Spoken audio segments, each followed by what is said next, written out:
예레미야 48장 36절로 47절 한 절씩 교독을 합니다.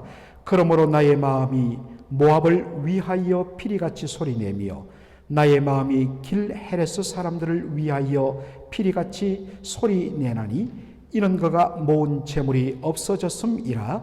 모든 사람이 대머리가 되었고 모든 사람이 수염을 밀었으며 손에 칼자국이 있고 허리에 굵은 배가 돌렸고 모압의 모든 지붕과 거리 각처에서 슬피 우는 소리가 들리니 내가 모압을 마음에 들지 않는 그릇같이 깨뜨렸음이라.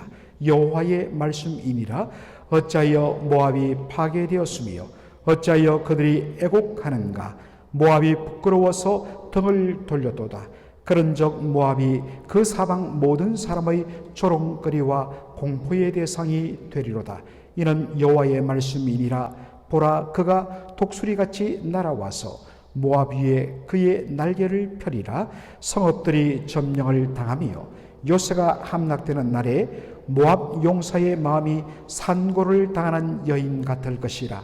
모압이 여호와를 거슬러 자만하였으므로 멸망하고 다시 나라를 이루지 못하리로다. 여호와의 말씀이니라. 모압 주민아, 두려움과 함정과 올무가 내게 닥치나니 두려움에서 도망하는 자는 함정에 떨어지겠고 함정에서 나오는 자는 올무에 걸리리니 이는 내가 모압이 벌받을 해가 임하게 할 것임이라. 여호와의 말씀이니라. 도망하는 자들이 기진하여 헤스본 그늘 아래에 서니 이는 불이 헤스본에서 나며 불길이 시온 가운데에 나서 모압의 살적과 떠드는 자들의 정수리를 사람이로다. 모압이여, 내게 화가 있도다. 그모수의 백성이 망하였도다. 내 아들들은 사로잡혀갔고 내 딸들은 포로가 되었도다. 그러나 내가 마지막 날에 모압의 포로를 돌려보내리라. 여호와의 말씀이니라. 모압의 심판이 여기까지니라. 하나님의 말씀입니다. 오늘 저는 예레미야 48장 마지막 본문 말씀을 중심으로 희망은 있다 라는 제목으로 말씀을 전하고자 합니다. 여러분, 예레미야는 총 52장으로 구성된 하나님의 말씀입니다. 1장부터 44장은 바로 남왕국 유다에 대한 하나님의 심판, 그 결과로 남왕국 유다가 멸망당하고 수많은 백성들이 포로로 끌려갈 것에 대한 하나님의 심판의 말씀. 그러나 그 사이사이에는 그들을 다시 70년이 차면 돌아오겠다는 회복과 소망의 말씀을 거듭거듭 반복하는 구조로 되어 있습니다. 그리고 45장부터 마지막 부분은 바로 남왕국 주변에 있던 여러 열방들, 모든 나라에 대한 심판의 말씀으로 이루어져 있습니다. 45장부터 46장은 남쪽에 있던 남왕국, 유다 남쪽에 있던 애굽 나라에 대한 심판을 말씀하고 있고, 그리고 47장에 보면 남왕국 유다의 서쪽에 있던 바로 블레셋 도시국가에 대한 심판의 말씀으로 이루어져 있습니다. 47장 후반부터 긴 이 48장은 동쪽에 있던 모압 나라에 대한 심판의 말씀으로 이루어져 있습니다. 그리고 49장부터는 그 옆에 있던 암몬과 에돔과 다메섹과 게달과 하솔, 이 갈릴리 북쪽에 있던 하솔이란 나라, 그리고 엘람이라는 나라에 대한 심판의 말씀으로 이루어져 있습니다. 그리고 놀랍게도 이제 우리 오는 한 주간 다룰 것인데, 예레미야 50장부터 51장 그 긴 구절은 바로 이 말씀이 주어질 때에 남왕국 유다를 멸망시키고 그 주변에 있던 나라를 차례차례 완전히 짓밟아서 메소포타미아와 심지어는 남쪽에 있는 애국까지 정벌하여 거대한 제국을 이룬, 영원히 무너지지 않을 것 같은 권력의 절정에 있던 바벨론에 대하여서 바로 바벨론이 하나님께 심판받아 무너질 것이라는 그러한 놀라운 예언의 말씀을 하고 있습니다. 오늘날로 따지면 지금 미국의 힘이 예전 같지는 않지만 그래도 여전히 세계 최강대국인데 여러분, 영원한 것 없습니다.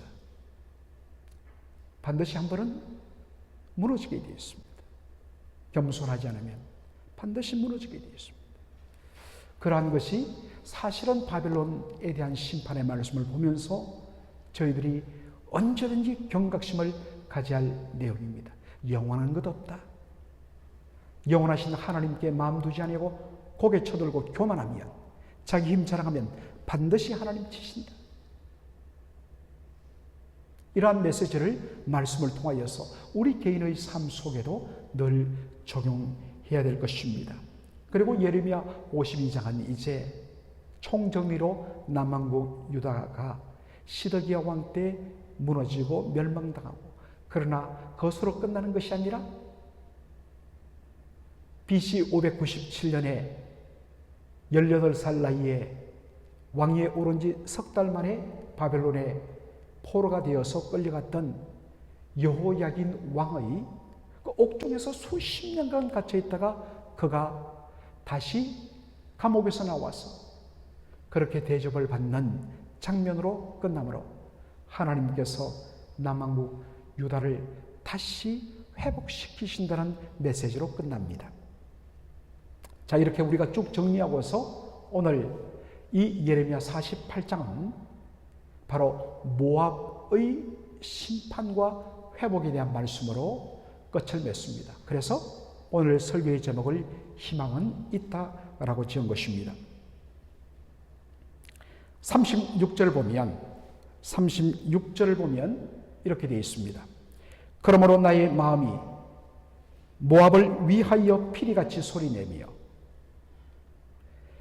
나의 마음이 길헤레스 사람들을 위하여 피리같이 소리내나니 이는 그가 모은 재물이 없어졌습니다. 자, 여러분 지도를 보시면 모압이 어디에 위치한가?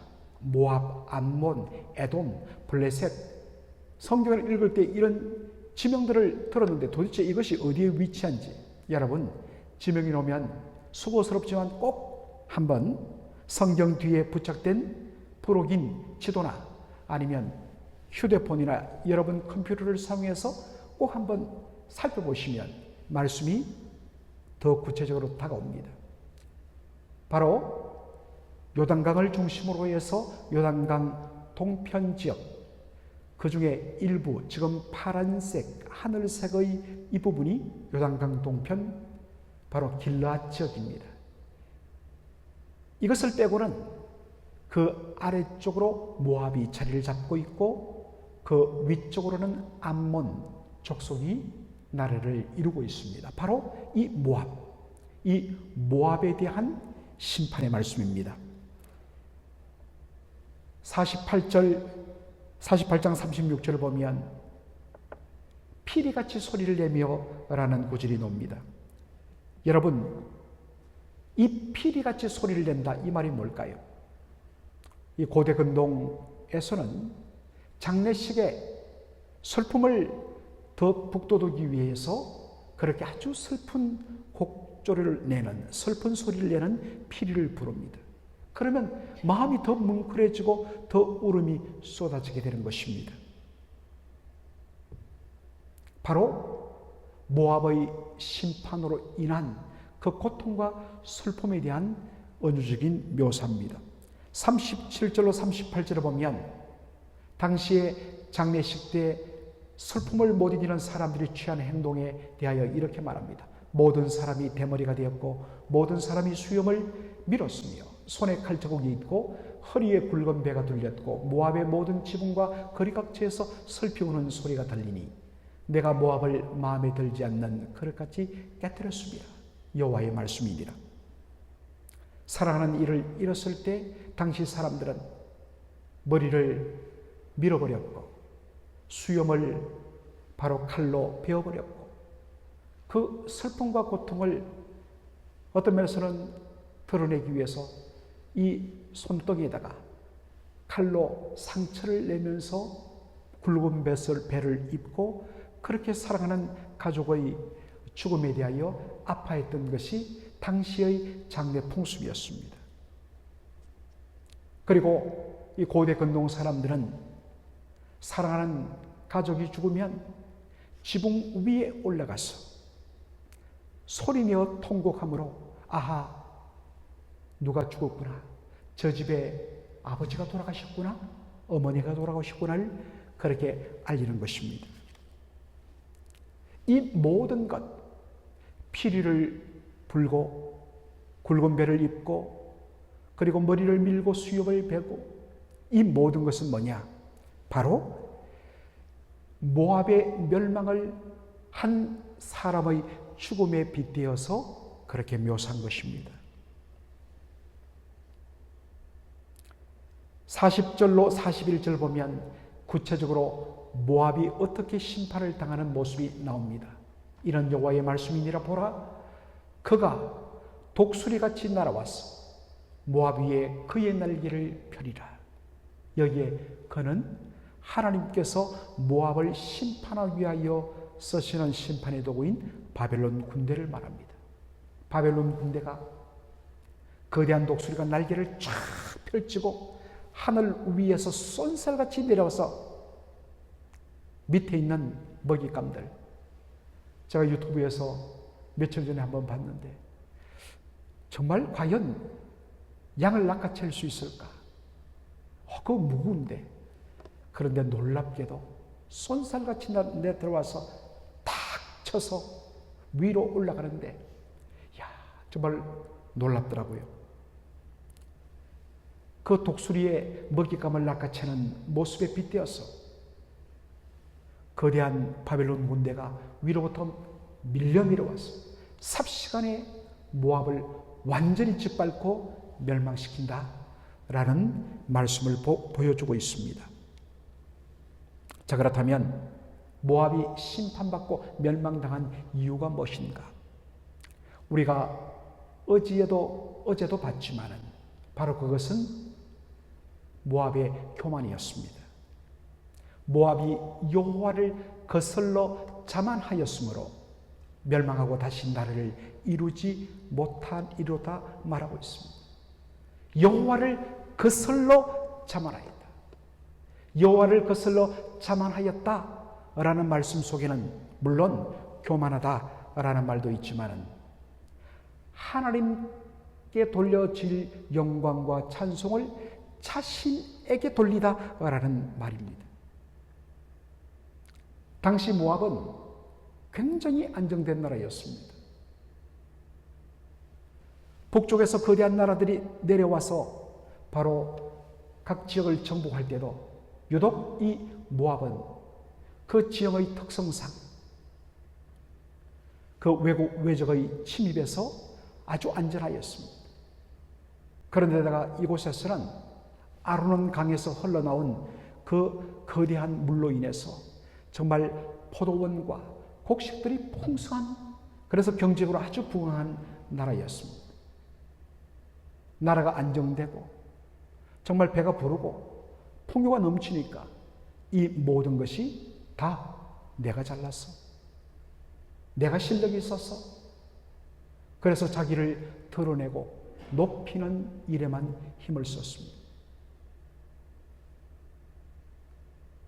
그렇게 교만한 사람들의 또 하나의 특징은 이 모든 것이 하나님께로부터 비롯되지 않았다는 자기 능력과 자기 실력과 자기 잘남으로 돌립니다.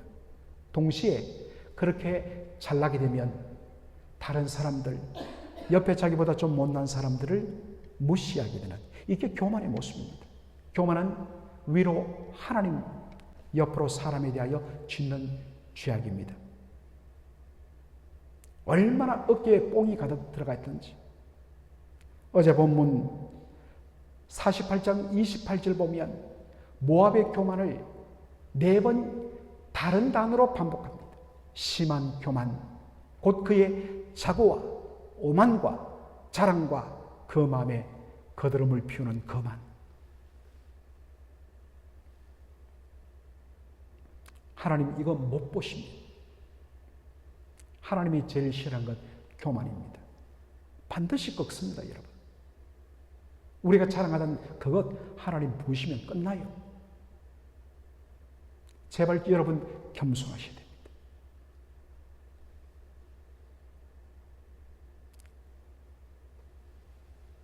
(43절로 44절에) 보면 하나님의 심판의 무서움, 그 누구도 그 심판을 피할 수 없다는 것을 이렇게 말합니다. 여호와의 말씀이니라 모압 주민아, 두려움과 함정과 올무가 너에게 닥치나니 두려움에서 도망하는 자는 함정에 떨어지겠고 함정에서 나오는 자는 올무에 걸리리니 이는 내가 모압이 벌받을 해가 임하게 할 것입니다. 여호와의 말씀이니라. 두려움과 함정과 올무, 거대한 군대에 의해서 추격을 당해서 정말로 공포 가운데 피하기 위해서 정말 36개의 출행랑을 놓아서 겨우 벗어났다고 생각하면서 휴하면서 발을 내딛는 순간 밑에 함정이 있는 줄 모르고 그냥 그대로 떨어집니다. 너무나 깊은 가운데서 온 힘을 다하여서 올라가다가 미끄러지고 올라가다가 미끄러지고 정말 혼신의 힘을 다하여 몇 시간 발버둥 치다가 겨우 함정에서 벗어났다고 하면서 발을 올리는 순간 그 앞에 올무가 있는 줄 모르고 발을 내딛다가 발이 걸려서 위로 휙 하고 붙잡혀 꼼짝달싹할 수 없는 이런 절망적인 일이 있을 수 있을까요? 그런데 하나님께서 모압 주민에 대하여서 철두철미하게 하나님께서 심판하여 완전히 없애겠다고 말씀하십니다. 그 결과로 모압은 그 이후로 멸망당합니다. BC 582년 남아국 유다가 BC 586년에 멸망당할 때 모압은 어떤 의미에서는 바벨론을 도왔습니다.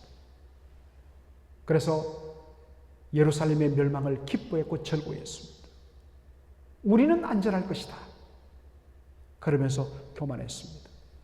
그런데 그로부터 4년 후에 바로 바벨론 군대가 기수를 모압으로 돌려서 그 모압을 완전히 무너뜨려 버린 것입니다. 자, 그런데 오늘 예레미야 48장 말씀은 마지막이 어떻게 끝나느냐?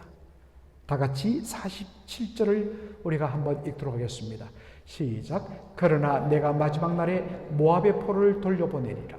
여호와의 말씀이니라. 모압의 심판이 여기까지니라. 하나님께서 마지막 날에 모압의 포를 돌려보내니라 라고 끝납니다. 모압의 회복을 약속하실 것입니다. 언제요? 마지막 날에. 이 마지막 날이 언제인가? 여러분, 모든 성경의 시간은 최종적으로 바로 메시아를 가리키고 있습니다. 그러므로 프리드맨이라는 성경학자는 여기 마지막 날 모압의 포로가 돌아오고 회복될 그때는 바로 메시아가 오실 때라고 이야기합니다. 모압의 회복은 눈에 보이는 회복은 아니었습니다. 나라가 다시 재건되고 그 옛날의 영화로부로 돌아가는 것은 아니었습니다. 진정한 회복은 바로 메시아를 통하여서 그 영혼이 구원을 받고 은혜를 받고 주께로 돌아오는 회복인 것입니다. 여러분, 모압 신명기 보면 이 모압과 암몬 자손은 영원히 여호와의 종에 하나님의 백성으로 부름받은 자들의 모임에 들어올 수 없다고 명시되어 있습니다. 그런데 예수 그리스도 메시아 오시는 그날 그 모든 저주는 풀리고 도무지 하나님의 백성의 무리 가운데 들어올 수 없던 자들조차도 마지막 날에는 예수 그리스도 그분의 십자가 부활의 그 은혜 앞에서는 누구도 구원의 은혜에서 배제될 수 없다는 것을 보여주는 말씀입니다. 내가 마지막 날에 모압의 포로를 돌려보내니라.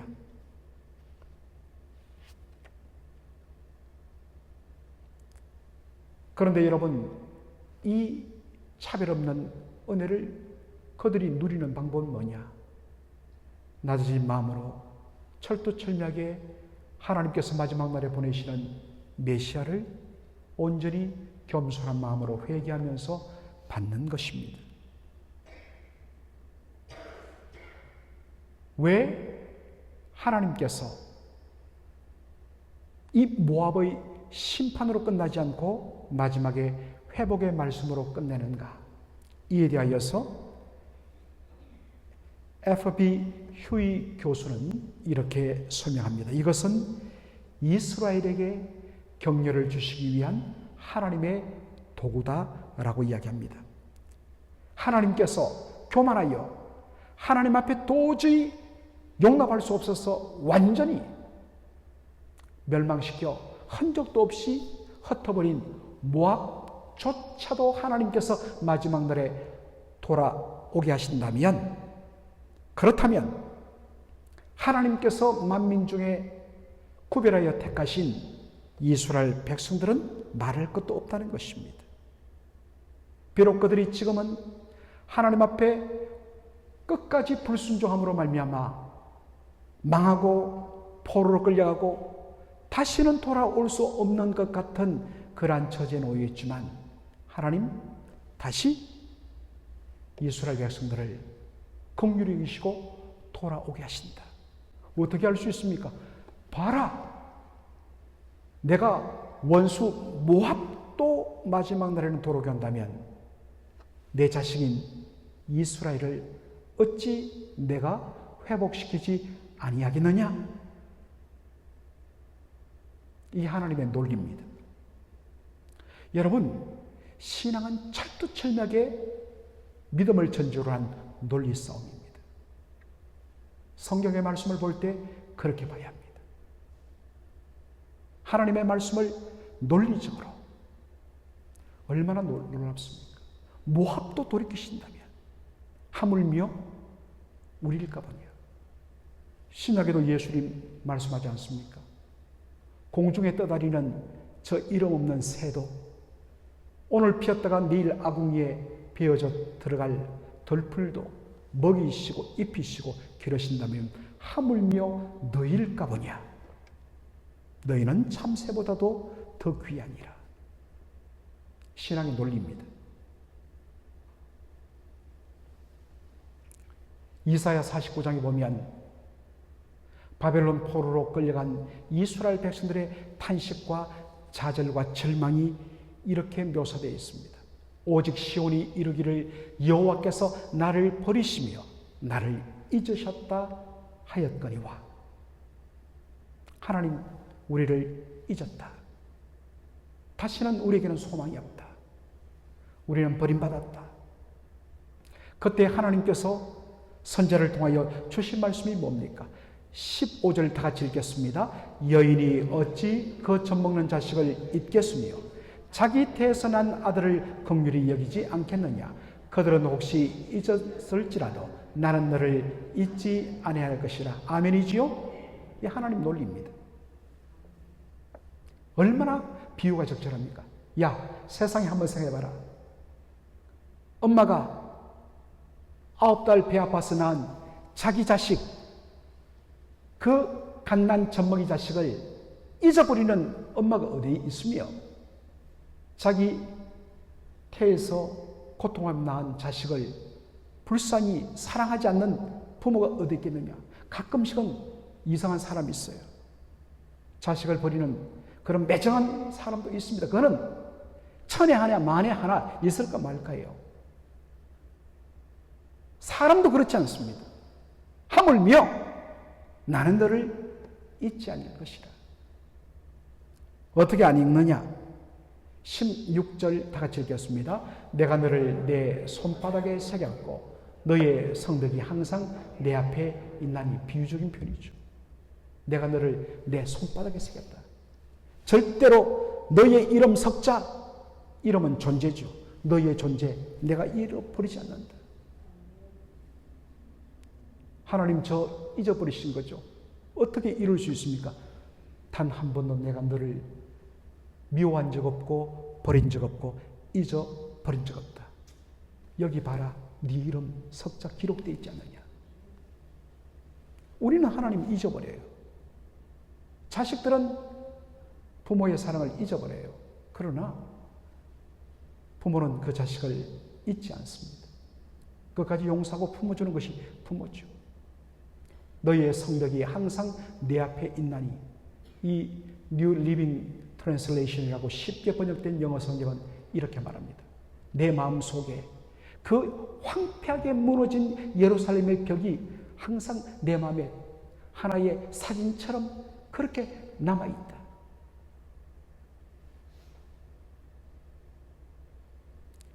예루살렘은 하나님께서 당신의 이름을 두시기로 작정한 성입니다. 내가 어찌 내 사랑과 내 마음을 둔 예루살렘과 너희 예루살렘 거미를 내가 잊어버릴 것 같으냐? 아니다. 반드시 그것을 내가 다시 회복시키고 재건시키겠다. 사랑하는 성도 여러분, 지금 여러분들의 삶 속에 겉으로 보기에는 뭐 다 큰 평안이 문제가 없는 것처럼 보이지만 속으로는 여러분 탄식하고 있는 문제 없습니까? 하나님 나를 버리신 것 아니야? 그렇지 않으면 하나님 어떻게 이런 일이 있을 수 있어? 왜 하나님 아직도 잠잠하신 거야? 하나님 나를 잊어버리신 것은 아닌가? 하나님 말씀하십니다. 자기 태어난 자식을 잊어버리는 엄마는 있을지라도 나는 한 번도 너희를 잊어본 적 없다. 반드시 너희를 회복시키겠다. 이 약속의 말씀을 붙들고서 오늘도 바로 그러므로 믿음 안에 참된 소망이 있고 희망이 있는 것입니다. 그러한 믿음을 가지고 오늘도 소망 가운데 담대하게 일어서 살아계신 하나님을 붙드는 저와 여러분 되기를 주의 이름으로 축원합니다. 아멘. 아버지 하나님 은혜와 사랑을 감사드립니다. 오늘 이 새벽에 모압에 대한 하나님의 처절한 심판과 그러나 그것으로 끝나지 않고 그렇게도 교만하며 그렇게도 하나님의 백성의 모임 가운데 들어올 수 없다고 완전히 배제되었던 모압조차도 하나님께서 마지막 날에는 다시 회복시키시고 돌아오게 하여 주시고 긍휼히 여겨주시겠다고 하셨다면 하물며 너희일까 보냐. 영적인 이스라엘로서 우리가 받은 축복이 육적인 이스라엘보다 얼마나 더 놀란 거냐면 친히 하나님의 아들의 피로 친히 피 흘려 값주고 사시기까지 사랑함으로써 하나님의 자녀된 우리들인데 하물며 하나님께서 우리를 잊어버리시겠습니까? 언제나 우리의 존재를 이름을 하나님의 손바닥에 새기시며 단 한 번도 우리를 잊어본 적 없으신 그 하나님, 그 말씀이 우리의 소망이 되며 그 말씀을 붙들고 희망 가운데 다시 일어서는 저희들 되게 하여 주시옵소서. 때로 하나님의 응답과 하나님의 역사심이 조금 지연되고 우리가 기대하고 그렸던 방식대로 이루어지지 않는다 할지라도 우리보다 우리를 더 사랑하시는 하나님의 손에 우리의 인생과 앞길이 그렇게 놓여 있음을 알게 하여 주시고 우리의 자녀 손들이 그 은혜의 손에 붙들려 있음을 기억하며 말씀 가운데, 소망 가운데 다시 일어서 살아계신 하나님을 믿음으로 고백하는 저희들 되게 하여 주시옵소서. 예수님의 이름으로 기도하옵나이다. 아멘.